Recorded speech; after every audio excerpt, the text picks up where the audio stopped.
Hello, boys and girls. We are going to be reading another chapter of Black Beauty today. We are going to read chapter 19. So if you've got your books, you can follow along. If it's the same version as mine, it starts on page 93. So sadly, we found out that Black Beauty got really sick in the last chapter. Do you remember what happened? That's right. Black Beauty was running to the doctor to help Mrs. Gordon, Squire Gordon's wife. And he was working so hard and running so fast. When he got home, little Joe Green didn't know what to do. Do you remember what he did for Black Beauty? He put a cool towel on Black Beauty thinking that would help, but it actually made it worse and Black Beauty got really sick. So John was really upset, John Manley, because Joe Green made Black Beauty feel worse, even though it was not on purpose. Little Joe Green did not plan on hurting Black Beauty. So we're going to find out about more of why John still was upset with little Joe Green, which you probably think seems kind of unfair. He didn't mean anything by it. So let's find out more about that in today's chapter.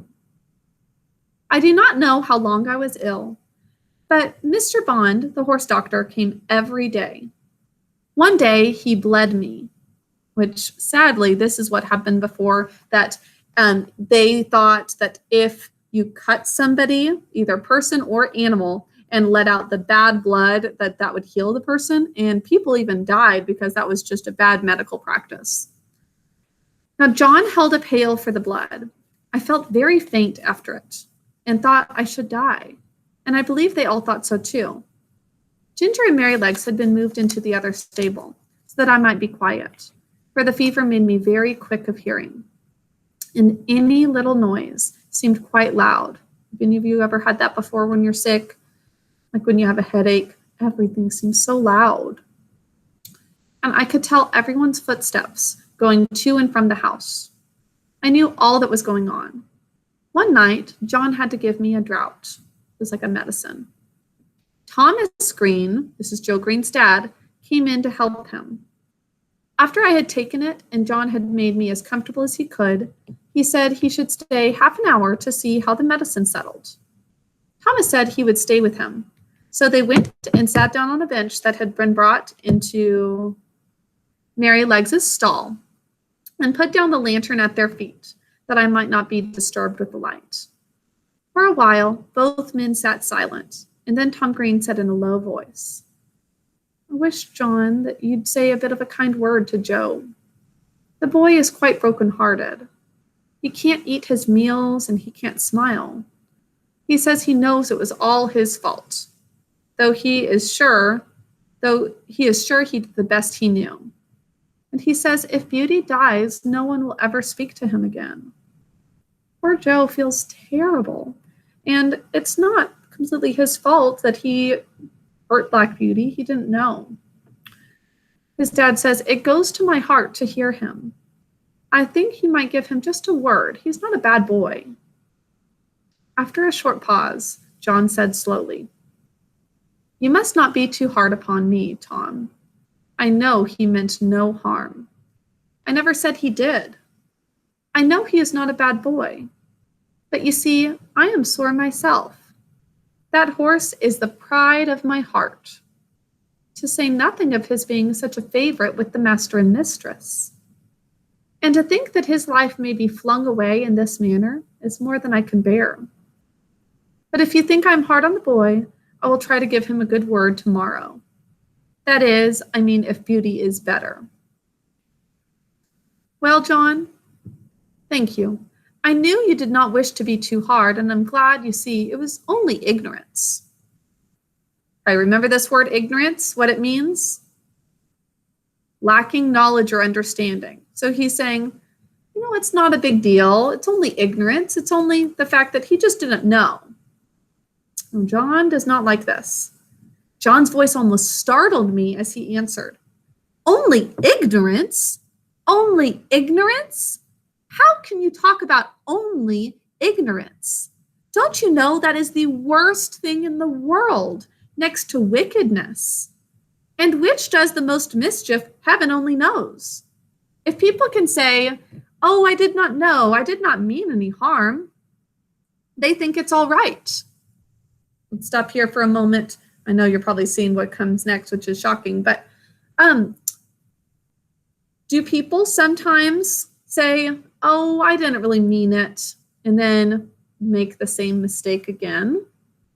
Like if you are playing with your siblings, your brothers and sisters, and maybe you start playing too rough and you hurt one of them. What if you said, oh, I didn't really mean to hurt him or her? It doesn't make it any better just because you didn't mean it. And maybe you're not going to take it seriously and do something differently next time because you get away with it. So John continues to say that I suppose Martha Mulwash, we don't know who she is, but she's just somebody who lives in town. I suppose Martha Mulwash didn't mean to kill that baby when she dosed it with Dalby and soothing syrups. That's so sad, isn't it? This woman did not mean to, but she killed her own baby because she was not giving the baby medicine in the right way. She gave the baby medicine that killed her. John continues, but he says she did kill it and was tried for manslaughter, meaning she went to jail because of that, because she killed her baby. Now, it was an accident, but she didn't do the right thing, which was to take the baby to a doctor. Instead, on her own, she tried to give the baby this medicine, and it killed the baby. And there's no going back from that. That baby's always going to be dead. So not knowing something, having ignorance, can sometimes have terrible consequences. And we need to really think carefully about our actions. Tom says, and serve her right too. A woman should not undertake to nurse a tender little child without knowing what is good and what is bad for it. So he's saying she should have done research. She should have known not to give the baby that type of medicine. Bill Starkey, continued John, did not mean to frighten his brother into fits when he dressed up like a ghost and ran after him in the moonlight, but he did. And that bright, handsome little fellow that might have been the pride of any mother's heart is just no better than an idiot and never will be if he lives to be 80 years old. So this man frightened his brother, acting like a ghost, and the brother is now crazy.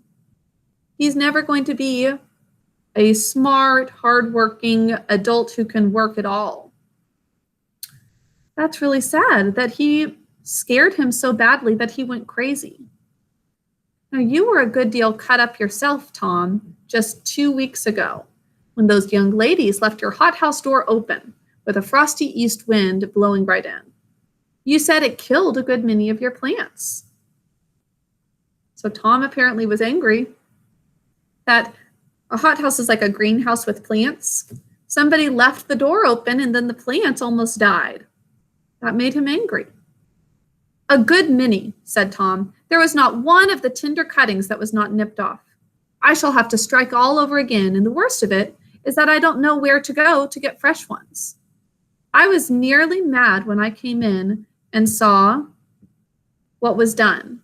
And yet, said John, I am sure the young ladies did not mean it. It was only ignorance.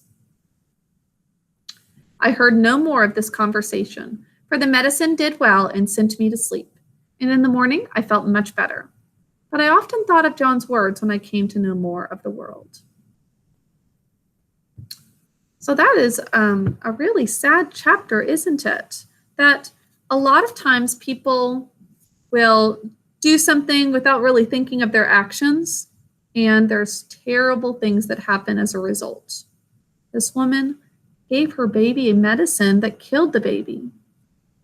So even though she didn't mean it, it has to be really serious. You have to think very carefully about your actions, or else terrible consequences will happen. So do you think that it's fair? I think little Joe, as Black Beauty is starting to get better and better, he should be forgiven and people should make him feel a little better. But he also needs to understand that he needs to research better and ask grown-ups for help and make sure that he's doing the right thing before he hurts an animal like that again. So that is all for today.